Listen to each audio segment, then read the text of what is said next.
Mga kabomba ka-Star Nation, kaugnay nga po ng dugong bombo na nagsimula sa Iloilo ay naging pambansang advokasya na po ito ng Bombo Radyo. Hanggang sa 19 na taon nang naglilingkod at nagmamalasakit sa mga Pilipino. Kaugnay yan may report ng Star FM Iloilo.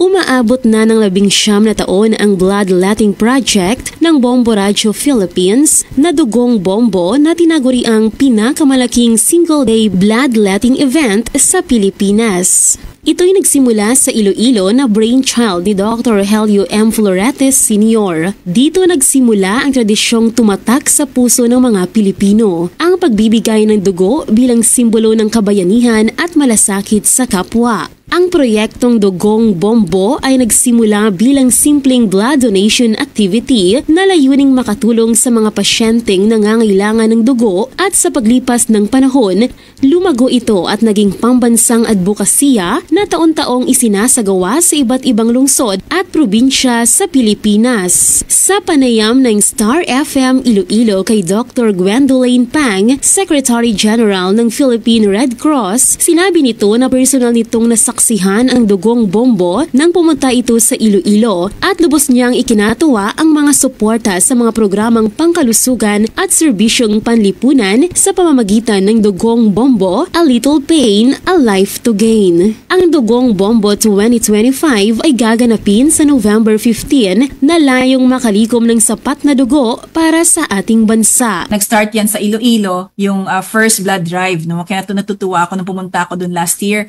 na nakasama ko kayo, no? Talagang very meaningful din sa akin yung trip na yon kasi na mas naintindihan ko yung pagsisimula. First gusto kong pasalamatan, no?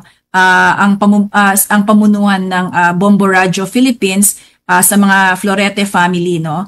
Si Dr. Rogelio Florete Sr. at saka si Madam Margaret Florete.